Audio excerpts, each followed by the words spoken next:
Hi மக்களே! இப்போ ஒரு நியூஸ் ப்ளே பண்ண போறேன். இந்த நியூஸ நீங்க பாருங்க. நெறைய பேர் பார்த்திருக்க மாட்டீங்க. கண்டிப்பா பாருங்க.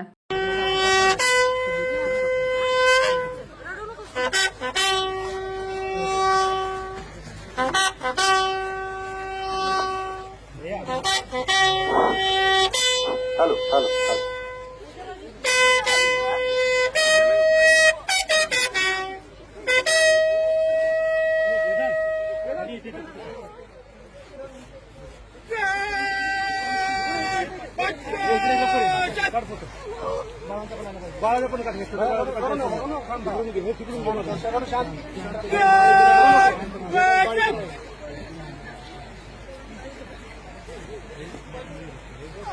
இந்த ஒரு சம்பவம் மகாராஷ்டிரா மட்டும் கிடையாது. உலக அளவுல எல்லாரோட மனசையும் ரொம்பவே பாதிச்சிருக்கும். பார்க்குறவங்க கண்டிப்பா கண்ணு கலங்காம இருக்காது.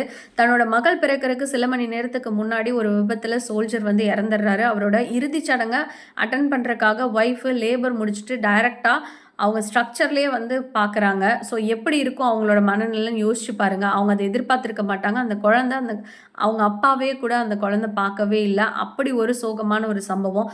ஆனா இவ்ளோ கஷ்டப்பட்டு நமக்காக உயிர் தியாகம் பண்ற சோல்ஜர்ஸ் நம்ம அங்க நின்னு சண்டை போடுறனால தான் நம்ம இங்க வந்து நிம்மதியா நம்ம சாப்பாட்டுல கை வைக்கிறோம், நிம்மதியா தூங்குறோம். ஆனா இவங்க குடுக்குற இந்த ஒரு சுதந்திரத்த நம்ம எப்படி பயன்படுத்திக்கிறோம்? கஞ்சா அடிக்கிறது, சரக்கு அடிக்கிறது, அடுத்தவங்கள வந்து கொலை பண்றது, பொறாமப்படுறது, இன்னும் கொள்ளை அடிக்கிறது, ஜாதி வெறி, மத வெறி, இந்த மாரி கலவரங்களை ஏற்படுத்துறது, அடிதடி சண்டை, இதுக்காகவா அவங்க அங்க நின்னு நமக்கு பீஸ்ஃபுல்லா இருக்கிறதுக்கு குடுக்குறாங்க? அவங்க அங்க நம்ம பீஸ்ஃபுல்லா இருக்கணும்னு போராடிட்டு இருக்காங்க. நம்ம நாட்டோட அமைதியையும், சந்தோஷத்தையும், பிற மனுஷங்களையும் ரொம்பவே தாக்கி ஒரு மனிதநேயமே இல்லாத ஒரு செயல நம்ம நெறையவே பண்ணிட்டு இருக்கோம். I think we humans are not humans அப்படின்னு நெனைக்கிறேன். We are becoming animals. ஆனிமல்ஸ்ன்னு கூட சொல்ல முடியாது. அது கூட ஏதோ கொஞ்சம் இருக்கும். நம்ம அதுக்கும் ரொம்ப மோசமான ஒரு கேட்டகரியில தான் நம்மளை வச்சு பார்க்கணும்.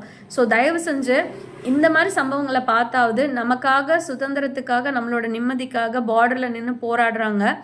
அவங்கள மனசில் வச்சாவது இந்த மாதிரி கலவரத்தெல்லாம் ஏற்படுத்தாமல் இருந்தால் நல்லாயிருக்கும் அப்படின்றது எனக்கு தோணுச்சு. அதை உங்கள்கிட்ட ஷேர் பண்ணேன். நெக்ஸ்ட் வீடியோவில் பார்க்கலாம். இது மாதிரி நீங்கள் வீடியோஸ் பார்க்குறதுக்கு நம்மளோட சேனலை சப்ஸ்கிரைப் பண்ணிக்கோங்க. பாய்.